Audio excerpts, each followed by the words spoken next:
Hello friends, welcome back to our YouTube channel Future Skills Computer Classes by Kushwant Singh Hada. In this video, we will talk about key points of FOC Unit first, second, third, fourth and fifth. ठीक है. FOC के जो हमारे की points रहने वाले हैं unit first के, सेकंड के, थर्ड के, फोर्थ के और फिफ्थ के. ठीक है. इनके की पॉइंट्स को हम अच्छे से डिस्कशन करेंगे. इनको आप की पॉइंट्स बोल सकते हैं, इनको आप शॉर्ट नोट्स बोल सकते हैं. ठीक है. और अभी तक जो है हम व्हाट वी कवर्ड, हमने एफओसी को स्टार्ट किया था. उसमें first unit, second unit, third unit, fourth unit और फिफ्थ यूनिट जो हमारी थी टाइप ऑफ कंप्यूटर, इसको हम अच्छे से बेसिक से एडवांस तक अच्छे से कवर कर चुके थे. ठीक है. आज जो हम बात करने वाले हैं वो की पॉइंट्स के बारे में बात करेंगे. ठीक है. ये वो की पॉइंट्स है जहां से एग्जामिनर बार बार क्वेश्चन उठाता है. ठीक है. ये एक तरीके से सारे सारे जो टॉपिक है, सारी जो यूनिट है, इनका रिवीजन भी हो जाएगा और आपके शॉर्ट नोट्स भी बन जाएंगे. ठीक है. और ये जो शॉर्ट नोट्स होंगे ये आपके एग्जाम में काफी हेल्पफुल रहेंगे. ठीक है. तो चलिए स्टार्ट करते हैं वीडियो को, देखते हैं की पॉइंट्स के बारे में FOC unit first, second, third, fourth and fifth. ठीक है. यूनिट फर्स्ट जो है वो इंट्रोडक्शन ऑफ कंप्यूटर थी. इंट्रोडक्शन ऑफ कंप्यूटर में ये जो कुछ की पॉइंट्स है जिनके बारे में हम बात करेंगे. ठीक है. ये आप देख सकते हैं. तो फर्स्ट जो की पॉइंट है वो आपको ध्यान में रखना है कि बेसिक ऑपरेशन ऑफ कंप्यूटर क्या क्या होते हैं. ठीक है. बेसिक ऑपरेशन ऑफ कंप्यूटर यानी कि आईपीओ. आईपीओ से आपको ध्यान में रखना है I for input, P for process, O for output. ठीक है. आईपीओ क्या होता है? इनपुट, प्रोसेस और आउटपुट. ठीक है. जब हम यूजर जो होता है, यूजर जब कंप्यूटर को इनपुट देता है तो उसे प्रोसेस किया जाता है. प्रोसेस करने के बाद सीपीयू उसको आउटपुट देता है. ठीक है. आउटपुट क्या होता है? एक इंफॉर्मेशन होती है, प्रोसेस डेटा होता है और मीनिंगफुल डेटा होता है. ठीक है. तो आपको ध्यान रखना है बेसिक ऑपरेशन ऑफ कंप्यूटर अगर आपसे एग्जाम में पूछा जाए तो तीन होते हैं. ठीक है. I P O, input, process और आउटपुट. ठीक है.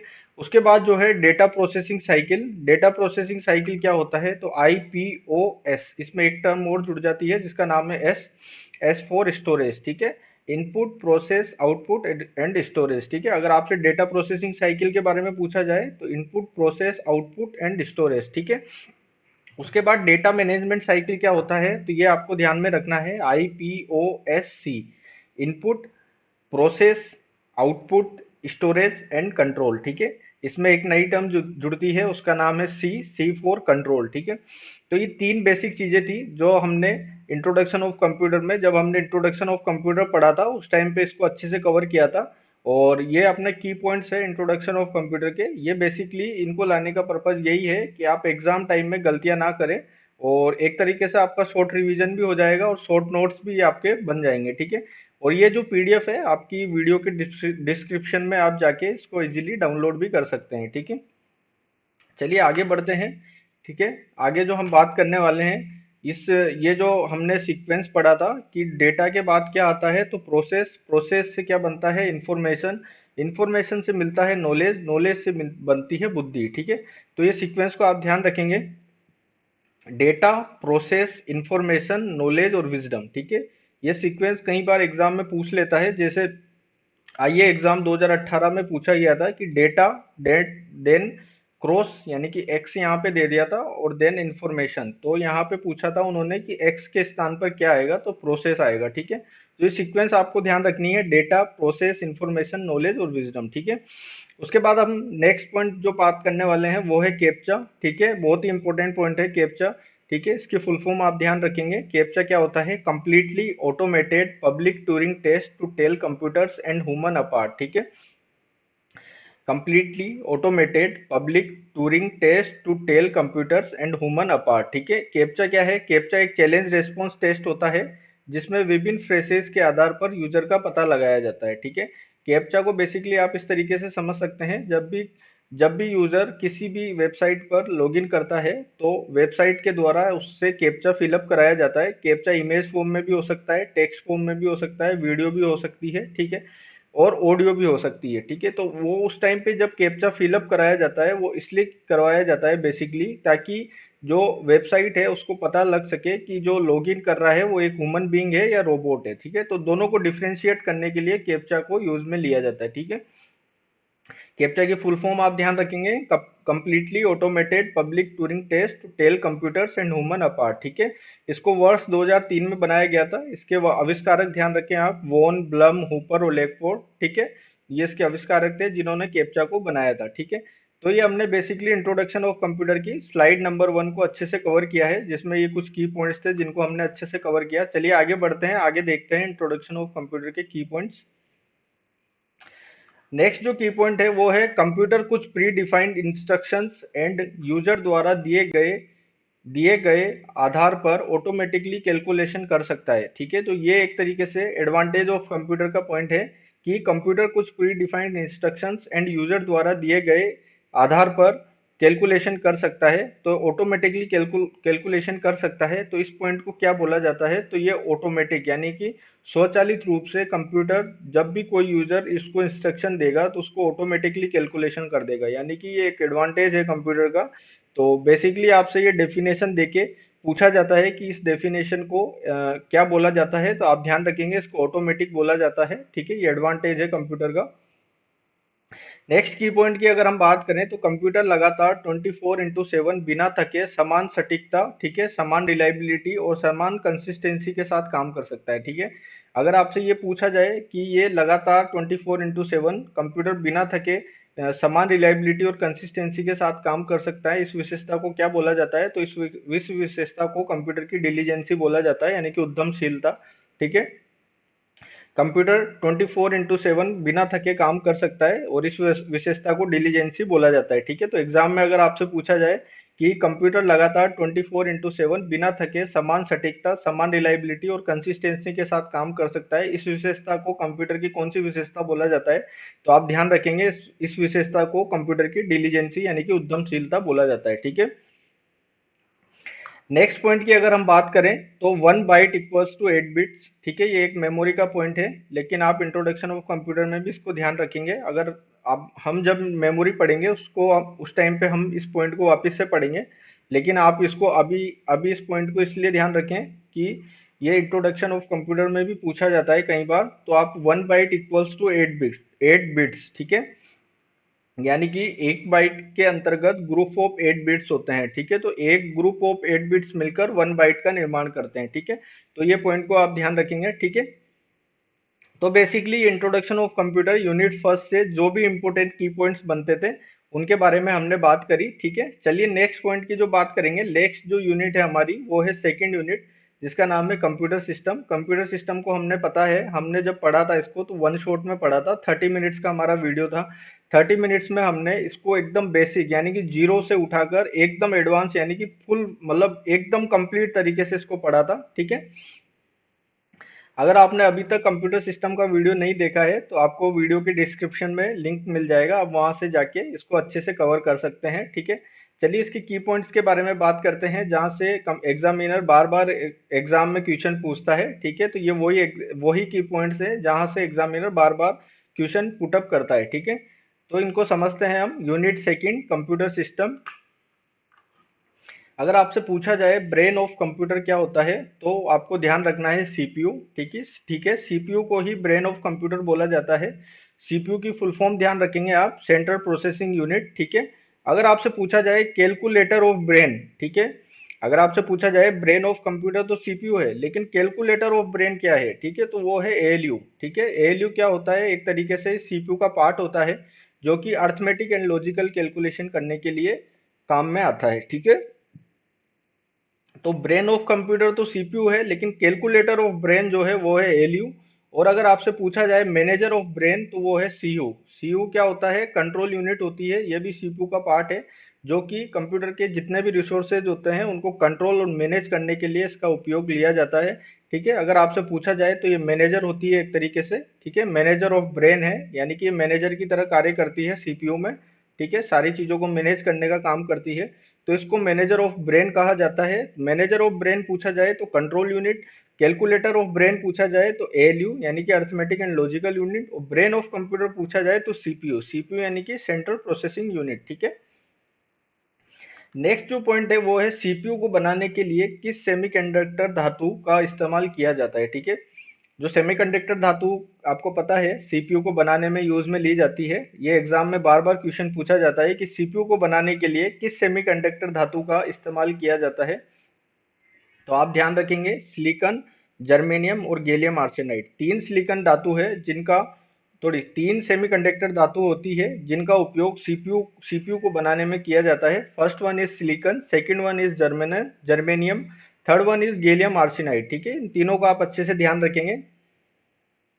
नेक्स्ट जो पॉइंट है वो है वीएलएसआई। वीएलएसआई मैंने आपको जब जनरेशन ऑफ कंप्यूटर पढ़ाया था उस टाइम पे भी पढ़ाया था कि ये फोर्थ जनरेशन ऑफ कंप्यूटर होता है। ठीक है, वेरी लार्ज स्केल इंटीग्रेशन इसको बोला जाता है। सीपीयू को, माइक्रो प्रोसेसर को और माइक्रोचिप, ठीक है, ये तीनों सीपीयू के नाम होते हैं, माइक्रो प्रोसेसर माइक्रोचिप। तो ये जो है ये क्या होता है, तो ये वीएलएसआई होता है। वीएलएसआई को सीपीयू बोला जाता है, माइक्रो प्रोसेसर बोला जाता है, प्रोसेसर बोला जाता है और माइक्रोचिप बोला जाता है। ठीक है, अगर आपसे एग्जाम में पूछा जाए तो वीएलएसआई रिप्रेजेंट फॉर, तो आपको आंसर देना है सीपीयू, माइक्रो प्रोसेसर, प्रोसेसर और माइक्रोचिप। ठीक है, तो ये हमने वीएलएसआई को भी कंप्लीट किया। ठीक है, नेक्स्ट जो पॉइंट है ये बहुत ही इंपॉर्टेंट पॉइंट है कि दुनिया का पहला सीपीयू, ठीक है, दुनिया का पहला सीपीयू, वर्ल्ड फर्स्ट सीपीयू कौन सा था, तो वो था इंटेल 4004, जिसको 1970 में इंटेल इनकॉर्पोरेशन ने बनाया था। ठीक है, उसके बाद आपसे पूछा जाए भारत का पहला सीपीयू, तो वो था शक्ति, जो कि 2019 में आईआईटी मद्रास और एचसीएल चंडीगढ़ ने इसको बनाया था। ठीक है, दुनिया का पहला सीपीयू अगर आपसे पूछा जाए तो इंटेल 4004, 1970 में इंटेल इनकॉर्पोरेशन। और भारत का पहला सीपीयू अगर आपसे पूछा जाए तो शक्ति, 2019 में IIT Madras plus HCL, IIT Madras और एचसीएल ने मिलकर इसको बनाया था जिसका नाम था शक्ति। और ये जो था भारत का पहला सीपीयू था। ठीक है, तो ये बेसिकली हमने कंप्यूटर सिस्टम की फर्स्ट स्लाइड जो थी हमारी सेकंड यूनिट की उसको अच्छे से कंप्लीट कर लिया है। चलिए आगे बढ़ते हैं, आगे देखते हैं की पॉइंट्स के बारे में। कंप्यूटर में सभी अंकगणितीय यानी कि अर्थमेटिक और तार्किक गणनाएं यानी कि लॉजिकल कैलकुलेशन कौन सी यूनिट में होती है। अगर आपसे ये पूछा जाए कि कंप्यूटर में अर्थमेटिक एंड लॉजिकल जो गणनाएं हैं वो कौन सी यूनिट में होती है, तो इसका आंसर होगा ALU, arithmetic and logical unit. ठीक है, ये एग्जाम में बार बार क्वेश्चन पूछा जाता है कि कंप्यूटर में सभी अर्थमेटिक और लॉजिकल कैलकुलेशन कौन सी यूनिट में होती है, तो ये एएलयू में होती है, अर्थमेटिक एंड लॉजिकल यूनिट। ठीक है, और ये जो यूनिट है बेसिकली, जो सेकंड जो यूनिट है कंप्यूटर सिस्टम, ये बीसीआई और एससीआई 2026 की जो वैकेंसी है उसके लिए बहुत ज़्यादा इंपॉर्टेंट है। अगर देखा जाए तो यहाँ से काफ़ी बार क्वेश्चन पुटअप किए जाते हैं और इस एग्ज़ाम में भी क्वेश्चन यहाँ से पुटअप होने की बहुत ज़्यादा संभावना है। ठीक है, तो आप इसको अच्छे से समझें। और एग्जामिनर कहाँ से क्वेश्चन बनाता है थ्योरी में से, तो ये मैं एक तरीके से पूरी समरी कंप्यूटर सिस्टम की लेके आया हूँ। ठीक है, तो इससे आप अच्छे से समझ सकते हैं, इसको आप शॉर्ट नोट्स के रूप में एग्जाम टाइम में अच्छे से रिवीजन कर सकते हैं। ठीक है, उसके बाद बात करें नेक्स्ट जो पॉइंट है वो है कंप्यूटर से जुड़े प्रत्येक रिसोर्स को कंट्रोल और मैनेज करने का काम कौन सी यूनिट करती है। अगर आपसे पूछा जाए कंप्यूटर से जुड़े प्रत्येक रिसोर्स को कंट्रोल और मैनेज करने का काम कौन सी यूनिट करती है, तो वो करती है सीयू। ठीक है, सीयू को ही कंट्रोल यूनिट बोला जाता है। ठीक है, सीयू, सीयू यानी कि कंट्रोल यूनिट। और ये क्या करती है, कंप्यूटर से जुड़े प्रत्येक रिसोर्स को कंट्रोल और मैनेज करने का काम करती है। ठीक है, कौन सी यूनिट कहलाती है ये, तो ये कहलाती है सीयू, सीयू को ही कंट्रोल यूनिट कहा जाता है। ठीक है, नेक्स्ट जो पॉइंट है वो है कंप्यूटर की सबसे तेज, महंगी और छोटी मेमोरी कौन सी होती है, तो वो होती है रजिस्टर। ठीक है, ये एग्जाम में बहुत बार क्वेश्चन पूछा जाता है, प्रीवियस ईयर एग्जाम्स में भी पूछा गया है ये क्वेश्चन कि कंप्यूटर की सबसे तेज, महंगी और छोटी मेमोरी कौन सी होती है, तो रजिस्टर होती है। रजिस्टर मेमोरी को ही एएलयू जब गणनाएं करता है उस टाइम रफ कार्य के लिए यूज में लेता है। ये कंप्यूटर जो है सीपीयू की इनबिल्ट मेमोरी भी बोला जाता है इसको। ठीक है, तो आप इसमें रजिस्टर के बारे में ये कुछ पॉइंट्स है जिनको आप अच्छे से ध्यान रखेंगे। तो अभी तक हमने first unit introduction of computer के की नोट्स को कंप्लीट किया। उसके बाद second unit intro computer system के शॉर्ट नोट्स यानी कि की पॉइंट्स को हमने अच्छे से कंप्लीट किया। ठीक है, उसके बाद हम जो पढ़ेंगे वो पढ़ेंगे unit third history of computer. History of computer के कुछ की पॉइंट्स को अच्छे से क्लियर करेंगे इस वीडियो में। ठीक है, तो चलिए आगे बढ़ते हैं, देखते हैं हिस्ट्री ऑफ कंप्यूटर के कुछ की पॉइंट्स को कि हिस्ट्री ऑफ कंप्यूटर से कौन कौन से की पॉइंट्स बनते हैं। ठीक है, तो फर्स्ट जो की पॉइंट बनता है वो है दुनिया की पहली गिनती गिनने वाली मशीन कौन सी थी। अगर आपसे पूछा जाए कि दुनिया की पहली गिनती गिनने वाली मशीन कौन सी थी, तो वो थी अबेकस। ठीक है, अबेकस को जो है चीन के बेबीलोन नामक शहर के लोगों ने इसको बनाया था, ठीक है। आज से लगभग ये 5000 वर्ष पूर्व ये बनी थी, ठीक है। अबेकस के बारे में मेन इंपोर्टेंट जो पॉइंट है वो है दुनिया की पहली गिनती गिनने वाली मशीन कौन सी थी, तो वो थी अबेकस, ठीक है। नेक्स्ट जो पॉइंट है वो है कि दुनिया की पहली दशमलव संख्या यानी कि 0 से 9 तक की जो संख्याएं थी उनको गुणा और भाग करने वाली मशीन कौन सी थी दुनिया की, ठीक है। तो वो थी नेपियर्स बोन, जिसको जॉन नेपियर ने बनाया था वर्ष 1917 में, ठीक है। तो इसको भी आपको ध्यान में रखना है कि नेपियर्स बोन जो थी वो दुनिया की पहली दशमलव संख्याओं को गुणा तथा भाग करने वाली मशीन थी, ठीक है। उसके बाद नेक्स्ट जो पॉइंट बनता है वो है दुनिया का पहला मैकेनिकल कैलकुलेटर, अगर आपसे पूछा जाए तो वो था पास्कलाइन, जिसको ब्लेस पास्कल ने बनाया था, ठीक है। दुनिया का पहला मैकेनिकल कैलकुलेटर अगर आपसे पूछे तो पास्कलाइन था। तो ये 3 पॉइंट्स जो है हमने हिस्ट्री ऑफ कंप्यूटर में से अच्छे से कवर किए हैं, जिसमें पहला है दुनिया की पहली गिनती गिनने वाली मशीन अबेकस, दुनिया की पहली दशमलव संख्याओं को गुणा और भाग करने वाली मशीन नेपियर्स बोन, और दुनिया का पहला मैकेनिकल कैलकुलेटर अगर आपसे पूछा जाए तो वो था पास्कलाइन, ठीक है। नेक्स्ट जो इंपॉर्टेंट पॉइंट यहाँ से बनता है वो है पंच कार्ड का आविष्कार कब किया गया। तो ये क्वेश्चन काफी बार एग्जाम्स में पूछा गया है, प्रीवियस ईयर एग्जाम्स में पूछा गया है। तो पंच कार्ड का आविष्कार कब किया गया था, तो आपको ध्यान रखना है 1819 में इसको बनाया गया था, 1890 में, यानी कि इसको 1890 में बनाया गया था। हरमन होलरिथ ने इसको बनाया था। हरमन होलरिथ जो है वैज्ञानिक थे जिन्होंने 1890 में पंच कार्ड का आविष्कार किया था, ठीक है।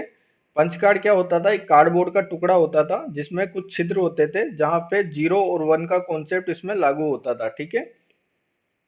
तो ये पॉइंट आपको ध्यान रखना है पंच कार्ड के बारे में। उसके बाद नेक्स्ट जो पॉइंट है वो है दुनिया का पहला मैकेनिकल मैकेनिकल कंप्यूटर कौन सा था। आप देख सकते हैं दुनिया का पहला मैकेनिकल कंप्यूटर कौन सा था, वो था एनालिटिकल इंजन, ठीक है। एनालिटिकल इंजन जो बनाया था वो चार्ल्स बेबेज ने बनाया था, और चार्ल्स बेबेज को एनालिटिकल इंजन बनाने के कारण ही फादर ऑफ कंप्यूटर कहा जाता है, ठीक है। तो ये जो है इनके अभी हम जो बात कर रहे हैं वो की पॉइंट्स के बारे में बात कर रहे हैं, ठीक है। हमने ये जो हिस्ट्री ऑफ कंप्यूटर है इसको अच्छे से पिछले वीडियोस में अच्छे से डिटेल में कवर किया था, ठीक है, जिसमें हमने एनालिटिकल इंजन की अच्छे से कवर कर चुके हैं। अबेकस, नेपियर्स बोन, पास्कलाइन, ये जितनी भी मशीनें हैं हिस्ट्री ऑफ कंप्यूटर की, इसको हम अच्छे से कवर कर चुके हैं। अगर आपने हिस्ट्री ऑफ कंप्यूटर को अभी तक नहीं पढ़ा है, ठीक है, और आप अच्छे से उसको पढ़ना चाहते हैं बेसिक से, अगर आपने कभी भी कंप्यूटर नहीं पढ़ा है या हिस्ट्री ऑफ कंप्यूटर कभी भी नहीं पढ़ा है, तो हम आप हमारे वीडियो से उसको अच्छे से क्लियर कर सकते हैं, ठीक है। हिस्ट्री ऑफ कंप्यूटर को आप अच्छे से क्लियर कर सकते हैं। आप जो है जब डिस्क्रिप्शन में जाएंगे तो उस टाइम पे आपको प्लेलिस्ट मिल जाएगी एफओसी की, जिसमें हमने इंट्रोडक्शन ऑफ कंप्यूटर से स्टार्ट किया था, और जनरेशन ऑफ कंप्यूटर जो कि यूनिट 4 है वहां तक अभी तक हम कंप्लीट कर कर चुके हैं, ठीक है। आज जो हम बात कर रहे हैं वो की पॉइंट्स के बारे में बात कर रहे हैं, ठीक है। नेक्स्ट पॉइंट की बात करें तो नेक्स्ट पॉइंट क्या है हिस्ट्री ऑफ कंप्यूटर में, तो नेक्स्ट पॉइंट जो है वो है कौन सी कंपनी को द बिग ब्लू भी कहा जाता है, ठीक है। तो ये मोस्ट इंपोर्टेंट क्वेश्चन है, इसको आप ध्यान रखेंगे। द बिग ब्लू किसे कहा जाता है, तो आईबीएम यानी कि इंटरनेशनल बिजनेस मशीन, ठीक है। इंटरनेशनल बिजनेस मशीन को पंच कार्ड के लिए बनाया गया था, ठीक है। जब हमने हिस्ट्री ऑफ कंप्यूटर को पढ़ा था तब हमने बात करी थी कि आईबीएम जो कंपनी थी वो पंच कार्ड के डिस्ट्रीब्यूशन और प्रोडक्शन के लिए आईबीएम कंपनी को 1924 में बनाया गया था, ठीक है। और आईबीएम कंपनी को ही द बिग ब्लू कंपनी कहा जाता है, ठीक है। चलिए आगे बढ़ते हैं, आगे कुछ की पॉइंट्स के बारे में बात करते हैं। अगर आपसे पूछा जाए कि फादर ऑफ मॉडर्न कंप्यूटर, ठीक है, father father of modern computer कौन थे, तो उनका नाम था एलन ट्यूरिंग, ठीक है। इन्होंने एलन ट्यूरिंग को फादर ऑफ मॉडर्न कंप्यूटर क्यों बोला जाता है, क्योंकि इन्होंने ट्यूरिंग मशीन को बनाया था, ठीक है। एलन ट्यूरिंग ने ट्यूरिंग मशीन को बनाने के कारण इनको फादर ऑफ मॉडर्न कंप्यूटर और फादर ऑफ कंप्यूटर साइंस भी कहा जाता है, ठीक है। फादर ऑफ कंप्यूटर आपसे पूछे तो Charles Babbage, father of modern computer अगर आपसे पूछा जाए तो एलन ट्यूरिंग, ठीक है। तो ये कुछ की पॉइंट्स हैं जो कि हिस्ट्री ऑफ कंप्यूटर की फर्स्ट स्लाइड थी है, जिसको हमने अच्छे से कंप्लीट किया है। चलिए आगे बढ़ते हैं और देखते हैं हिस्ट्री ऑफ कंप्यूटर की सेकंड स्लाइड। अगर आपसे पूछा जाए कि दुनिया का पहला इलेक्ट्रॉनिक डिजिटल कंप्यूटर कौन सा था, ठीक है, ये मोस्ट इंपोर्टेंट क्वेश्चन है जहां से एग्जामिनर बार बार क्वेश्चन उठाता है कि दुनिया का पहला इलेक्ट्रॉनिक डिजिटल कंप्यूटर, तो वो था एबीसी, जिसको एटाना सॉफ्ट बेरी कंप्यूटर भी बोला जाता है, जिसको एबीसी को जो है जॉन विंसेंट अटाना सॉफ्ट और क्लिफोर्ड बेरी ने इसको बनाया था, ठीक है। ये दुनिया का पहला इलेक्ट्रॉनिक डिजिटल कंप्यूटर था, ठीक है। उसके बाद जो नेक्स्ट जो पॉइंट है वो है दुनिया का पहला इलेक्ट्रॉनिक कंप्यूटर। तो इलेक्ट्रॉनिक जो कंप्यूटर था वो था मार्क वन। अगर आपसे पूछा जाए कि दुनिया का पहला इलेक्ट्रॉनिक कैलकुलेटर, सॉरी, दुनिया का पहला इलेक्ट्रॉनिक कंप्यूटर कौन सा था, तो वो था मार्क वन। मार्क वन को ही दुनिया का पहला मेन फ्रेम कंप्यूटर भी बोला जाता है, क्योंकि जो इसकी स्ट्रक्चर थी वो काफी बड़ी हुआ करती थी, ठीक है, as compare to other computers, ठीक है। तो दुनिया का पहला इलेक्ट्रॉनिक कंप्यूटर मार्क वन, दुनिया का पहला main frame computer mark one, और दुनिया का पहला इलेक्ट्रॉनिक डिजिटल कंप्यूटर एबीसी, ठीक है। तो ये दो इंपॉर्टेंट पॉइंट थे जिनको आप अच्छे से ध्यान रखेंगे। नेक्स्ट पॉइंट की अगर हम बात करें तो नेक्स्ट जो पॉइंट है वो है दुनिया का पहला कंप्यूटर जिसमें प्रोग्राम को रन किया गया था, तो वो कौन सा था, इडसेक, ठीक है। दुनिया का ऐसा ऐसा कौन सा कंप्यूटर था दुनिया का जिसमें प्रोग्राम को रन किया गया था फर्स्ट टाइम, तो वो था इडसेक, ठीक है, इसको आप ध्यान रखेंगे। उसके बाद world first business oriented computer, तो वो था यूनिवेक, ठीक है। यूनिवेक को यूनिवर्सल ऑटोमेटिक कंप्यूटर भी बोला जाता है, और इसको जो है ये वर्ल्ड का फर्स्ट बिजनेस ओरिएंटेड कंप्यूटर था, ठीक है। हमने इसकी बेसिक डिटेल के बारे में जब हमने हिस्ट्री ऑफ कंप्यूटर पढ़ा था उस टाइम पे इसकी पूरी कंप्लीट डिटेल के बारे में हमने बात करी थी यूनिवेक के बारे में, ठीक है। यूनिवेक को आप यूनिवर्सल ऑटोमेटिक कंप्यूटर बोलते हैं, और ये वर्ल्ड का फर्स्ट बिजनेस ओरिएंटेड कंप्यूटर था जिसको बिजनेस पर्पज के लिए बनाया गया था, ठीक है। उसके बाद नेक्स्ट पॉइंट की अगर हम बात करें तो दुनिया का पहला स्टोर्ड प्रोग्राम कॉन्सेप्ट पर आधारित कंप्यूटर कौन सा था, तो वो था इडवेक, ठीक है। इडवेक जो था ये दुनिया का पहला स्टोर्ड प्रोग्राम कॉन्सेप्ट पर आधारित था, ठीक है, आधारित कंप्यूटर था। इसको स्टोर्ड प्रोग्राम कॉन्सेप्ट पर आधारित कंप्यूटर क्यों कहा जाता है, क्योंकि ये जो था इडवेक, ये अपने जो प्रोग्राम होते थे, यानी कि जो डेटा और इंस्ट्रक्शंस होती थी जो यूजर देता था इनपुट, ठीक है, उसको मेमोरी में स्टोर करता था, इसलिए इसको इडवेक यानी कि स्टोर्ड प्रोग्राम कॉन्सेप्ट पर आधारित कंप्यूटर, दुनिया का पहला स्टोर्ड प्रोग्राम कॉन्सेप्ट पर आधारित कंप्यूटर अगर आपसे पूछे तो वो था इडवेक, ठीक है। इसलिए इसको स्टोर्ड प्रोग्राम कॉन्सेप्ट पर आधारित कंप्यूटर बोला जाता है, इडवेक को, ठीक है। तो अभी तक जो है हम 3 यूनिट्स, यानी कि हमने फर्स्ट यूनिट को स्टार्ट किया था introduction of computer. Introduction of computer के बारे में हमने की पॉइंट्स के बारे में बात करी। उसके बाद हमने यूनिट सेकंड कंप्यूटर सिस्टम के की पॉइंट्स के बारे में बात करी, और देन हमने हिस्ट्री ऑफ कंप्यूटर के की पॉइंट्स के बारे में बात करी, ठीक है। नेक्स्ट जो हम यूनिट पढ़ने वाले हैं, ठीक है, उसका नाम है generation of computer. Generation of computer से जो भी की पॉइंट्स बनते हैं अभी तक जो भी एग्जाम में पूछे गए हैं एग्जामिनर के द्वारा, वो सारे इसमें मिल जाएंगे आपको, ठीक है। तो unit four generation of computer के बारे में हम बात करें तो जो फर्स्ट जो की पॉइंट आता है उसको आप इस तरीके से ध्यान रखेंगे कि फर्स्ट जनरेशन में जो प्रोसेसिंग डिवाइस जो यूज में ली गई थी वो थी वैक्यूम ट्यूब।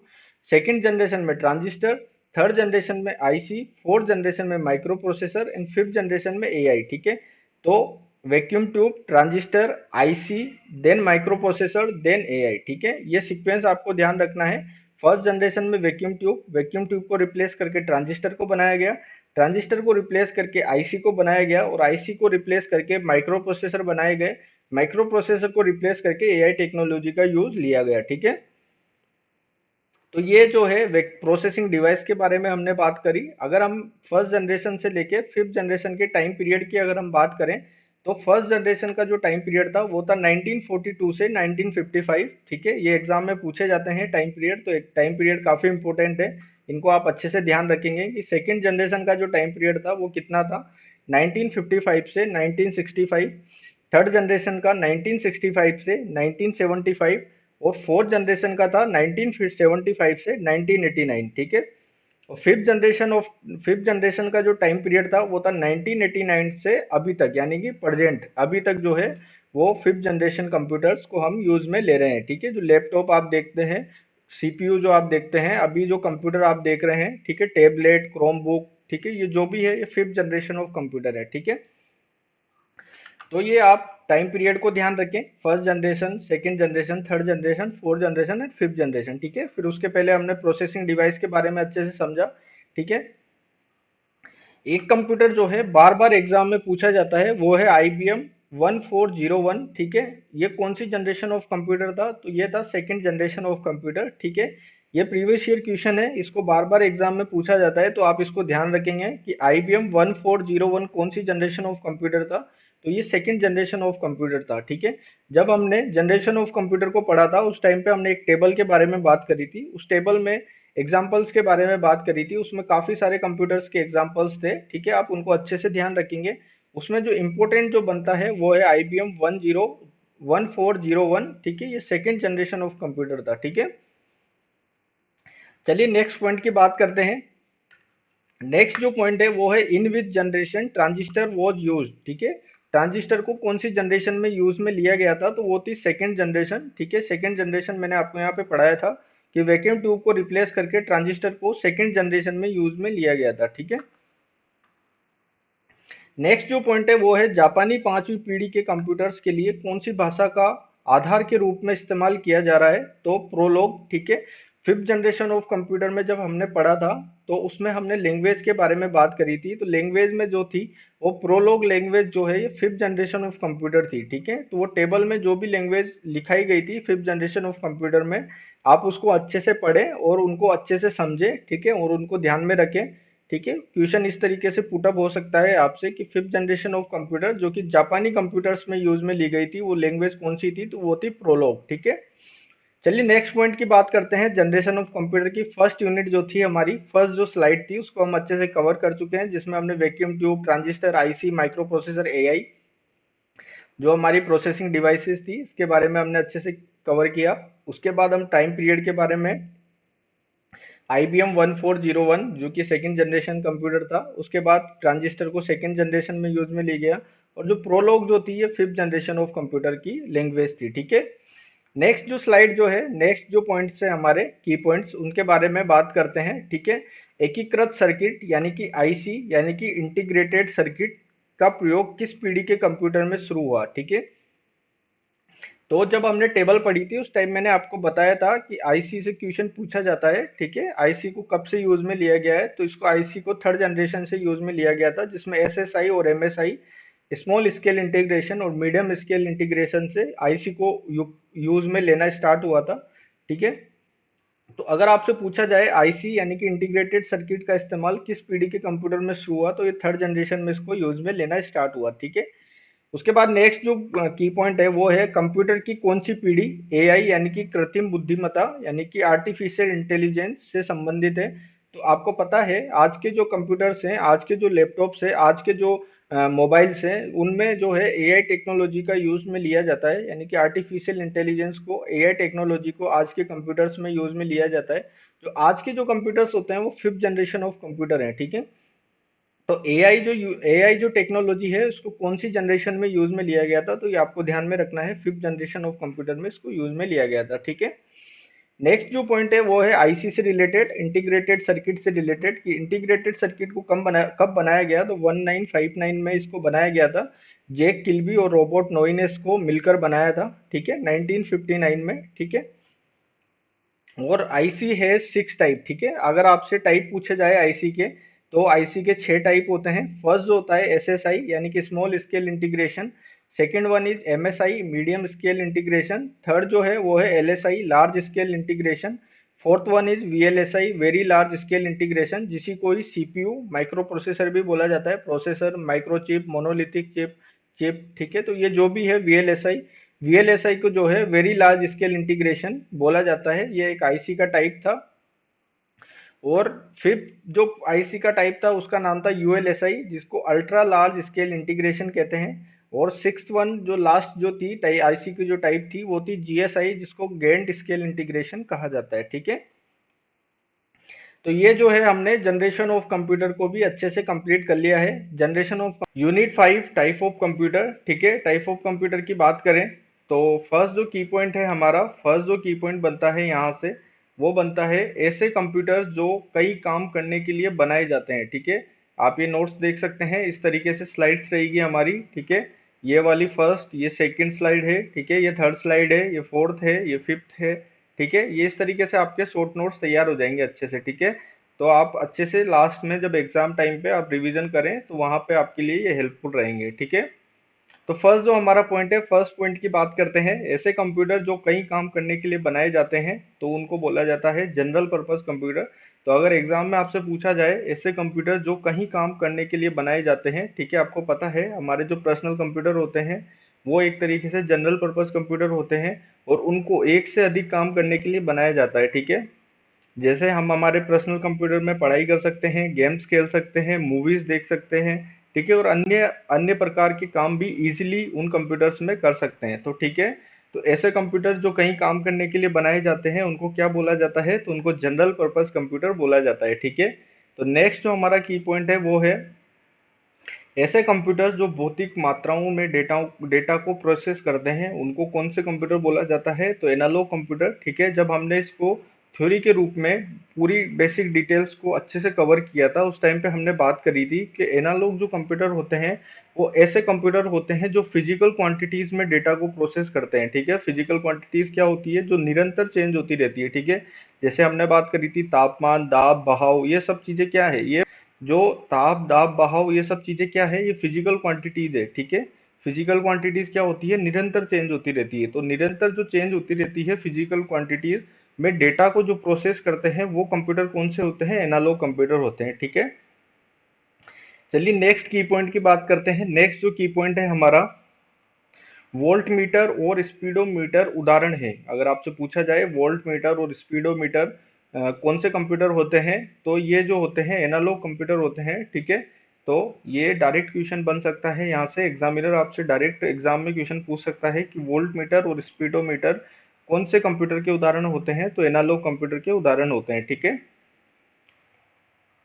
नेक्स्ट जो हमारा पॉइंट है वो है पेट्रोल पंप वाली मशीन उदाहरण है, ठीक है। अगर आपसे पूछा जाए पेट्रोल पंप वाली मशीन कौन से कंप्यूटर का उदाहरण है, तो ये हाइब्रिड कंप्यूटर होती है, ठीक है। हाइब्रिड कंप्यूटर के बारे में हमने बात करी थी, ये एनालॉग प्लस डिजिटल, यानी कि analog computer plus digital computer मिलके हाइब्रिड कंप्यूटर का निर्माण करते हैं। और हाइब्रिड कंप्यूटर जो होते हैं एनालॉग कंप्यूटर में तो ये डेटा को इनपुट में डेटा को लेते हैं और डिजिटल रूप में ये आउटपुट को जनरेट करते हैं, ठीक है। तो हाइब्रिड कंप्यूटर जो बेसिकली पेट्रोल पंप वाली जो मशीन होती है ये हाइब्रिड कंप्यूटर का उदाहरण होती है, ठीक है।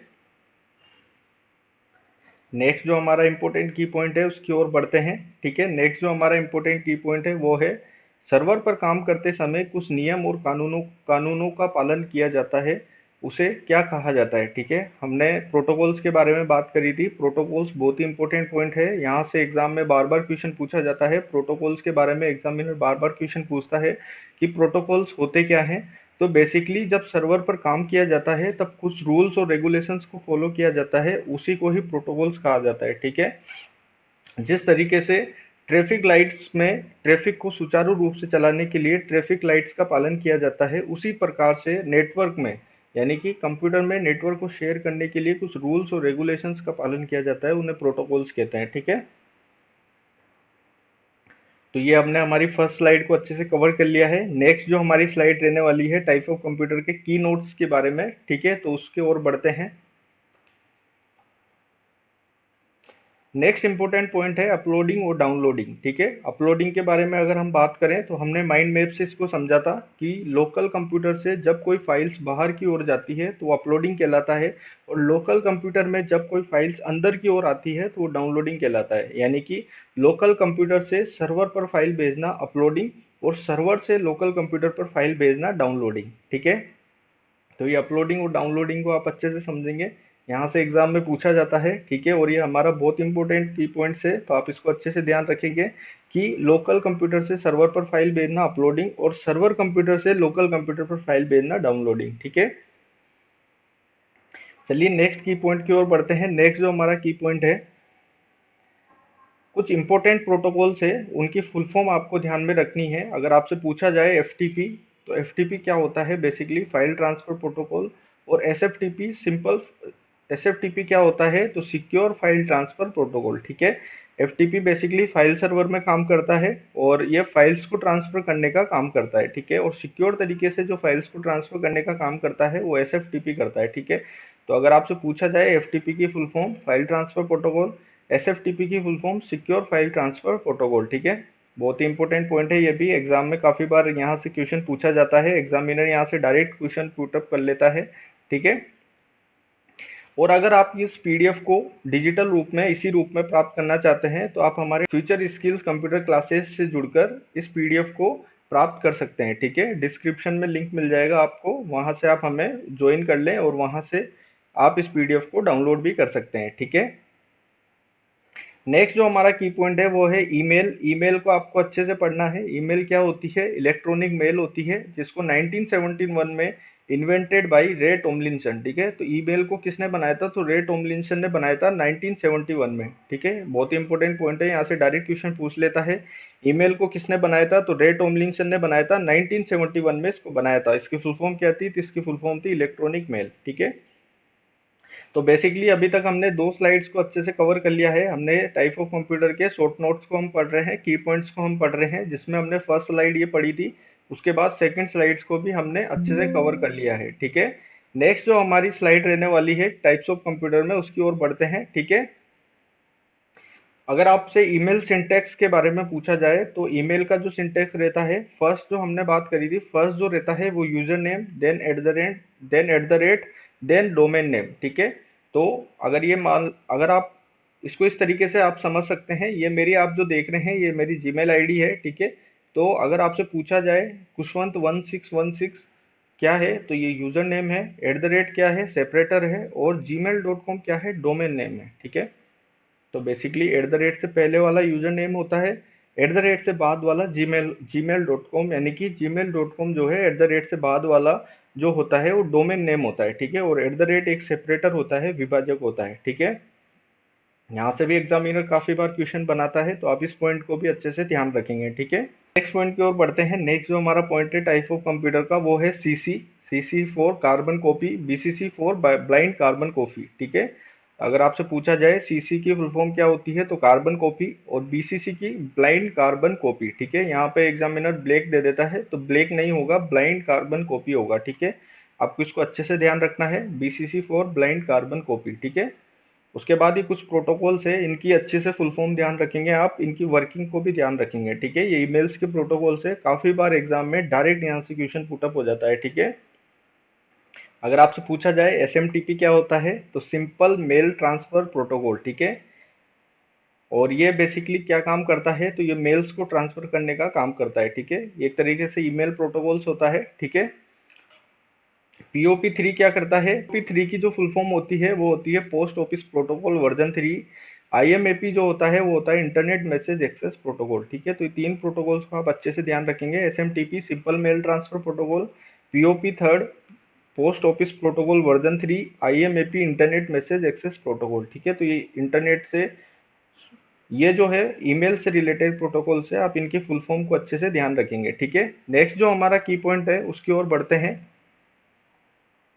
अगर आपसे पूछा जाए HTML क्या होता है, तो HTML होता है हाइपर टेक्स्ट मार्कअप लैंग्वेज। ठीक है, बेसिकली एक लैंग्वेज होती है जो वेबसाइट्स बनाने में यूज में ली जाती है। ठीक है, इसको जब हम पूरा एक चैप्टर है वेब डिजाइनिंग जब हम पढ़ेंगे, उस टाइम पे HTML को हम अच्छे से समझेंगे। अभी आप टाइप ऑफ कंप्यूटर में इसके की पॉइंट्स में आप इसको ध्यान में रख सकते हैं। ठीक है, तो HTML अगर आपसे पूछा जाए तो हाइपर टेक्स्ट मार्कअप लैंग्वेज। ठीक है, और एक प्रोटोकॉल इसमें काम करता है, उसका नाम है एस टी टी पी। ठीक है, और S T T P S. ठीक है, एस टी टी पी क्या होता है, तो हाइपर टेक्स्ट ट्रांसफर प्रोटोकॉल, और S T T P S क्या होता है, hyper text transfer protocol secure. ठीक है, तो ये दोनों प्रोटोकॉल इंपॉर्टेंट है, HTML में काम करते हैं, इनको आप अच्छे से ध्यान रखेंगे। ठीक है, कई बार क्या होता है इनकी डायरेक्ट फुल फॉर्म पूछ ली जाती है एग्जाम में।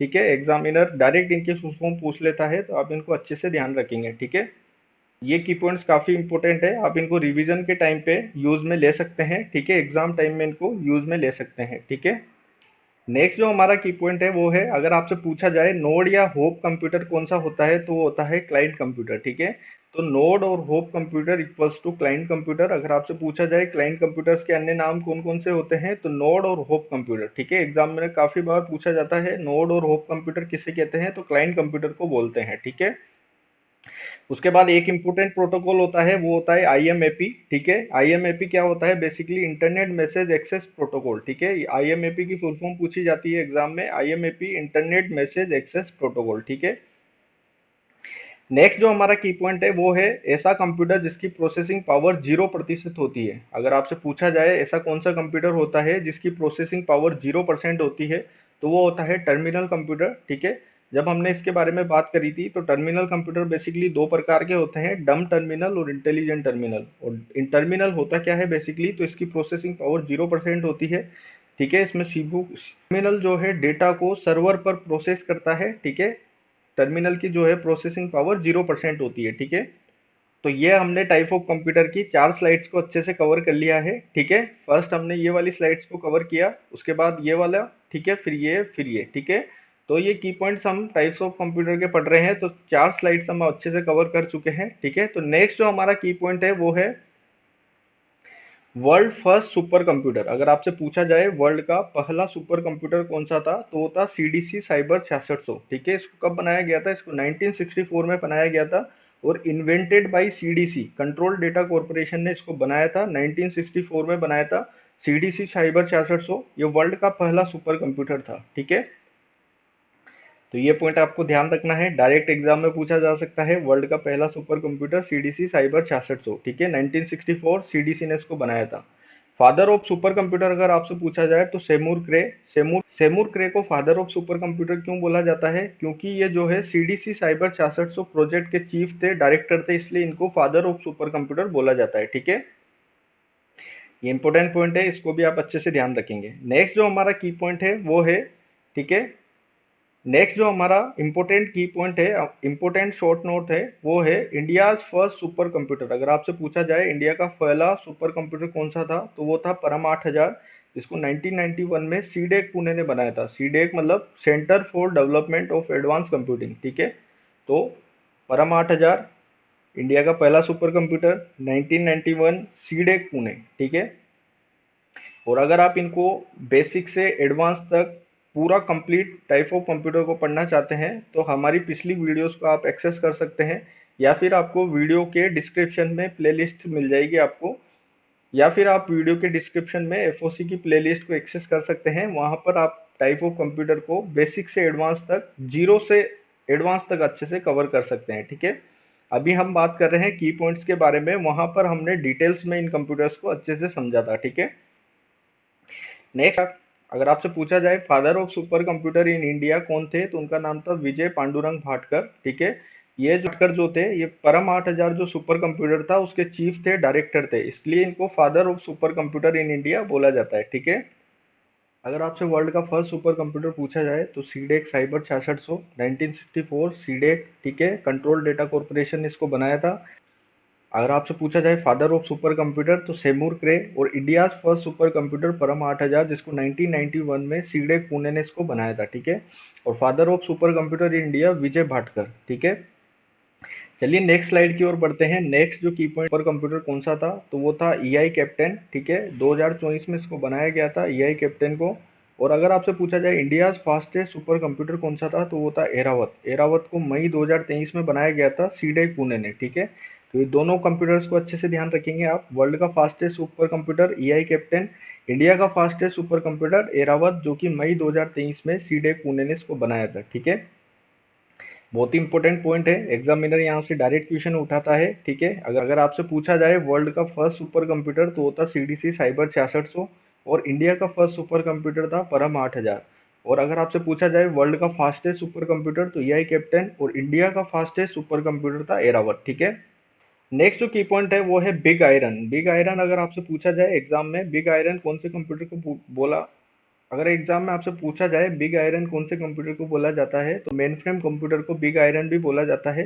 क्यों बोला जाता है, तो मेन फ्रेम कंप्यूटर की जो बेसिकली स्ट्रक्चर होती है वो साइज में काफी बड़ी होती है। ठीक है, तो मेन फ्रेम स्ट्रक्चर के लिए इसको बिग आयरन भी कहा जाता है। ठीक है, तो एग्जाम में काफी बार क्वेश्चन पूछा जाता है, बिग आयरन कौन से कंप्यूटर को बोला जाता है, तो मेन फ्रेम कंप्यूटर को बिग आयरन भी बोला जाता है। ठीक है, तो ये आई होप आपको ये वीडियो अच्छा लग रहा होगा और ये की पॉइंट्स आपको अच्छे लग रहे होंगे। ठीक है, ये स्लाइड्स हमारी अच्छी लग रही होगी। नेक्स्ट जो की पॉइंट है हमारा, उसकी ओर बढ़ते हैं। World first main frame computer अगर आपसे पूछे तो मार्क वन। ठीक है, ये वर्ल्ड का पहला मेन फ्रेम कंप्यूटर था, जो कि मार्क वन इसका नाम था। ठीक है, और अगर आपसे पूछा जाए मेन फ्रेम कंप्यूटर को बेसिकली कहाँ पर यूज में लिया जाता है, तो बैंकिंग में। ठीक है, बैंक्स में जो है मेन फ्रेम कंप्यूटर को यूज में लिया जाता है। फर्स्ट जो मेन फ्रेम कंप्यूटर था वो मार्क वन था। Main frame computer main frame computer को ही बिग आयरन कहा जाता है। ठीक है, तो ये हमने मेन फ्रेम कंप्यूटर के बारे में बात करी। ठीक है, शॉर्ट नोट्स में। नेक्स्ट जो हमारी स्लाइड है वो है अगर आपसे एग्जाम में पूछा जाए सर्वर के रूप में कौन से कंप्यूटर्स को यूज में लिया जाता है, तो वो होते हैं मिनी कंप्यूटर। ठीक है, मिनी कंप्यूटर को बेसिकली सर्वर के रूप में यूज में लिया जाता है। ठीक है, और नेक्स्ट जो हमारा की पॉइंट है, लास्ट जो हमारा की पॉइंट है, वो है डेली यूजेज ऑफ कंप्यूटर। ठीक है, डेली यूज के लिए जो कंप्यूटर होते हैं वो होते हैं माइक्रो कंप्यूटर। ठीक है, तो अगर आपसे पूछा जाए डेली यूज में जो कंप्यूटर यूज में लिए जाते हैं वो कौन से होते हैं, वो होते हैं माइक्रो कंप्यूटर। ठीक है, तो आई होप आपको ये वीडियो अच्छा लगा होगा। हमने टाइप ऑफ कंप्यूटर से रिलेटेड जितने भी की पॉइंट्स, जितने भी शॉर्ट नोट्स बनते हैं, उनको एक ही वीडियो में अच्छे से कवर कर लिया है। ठीक है, ये आपके एग्जाम पॉइंट ऑफ व्यू से काफ़ी इंपॉर्टेंट है और आपको एग्जाम के टाइम पे रिवीजन में काफ़ी हेल्पफुल रहेंगे। ठीक है, आप इनकी पीडीएफ भी डाउनलोड कर सकते हैं टेलीग्राम को ज्वाइन करके।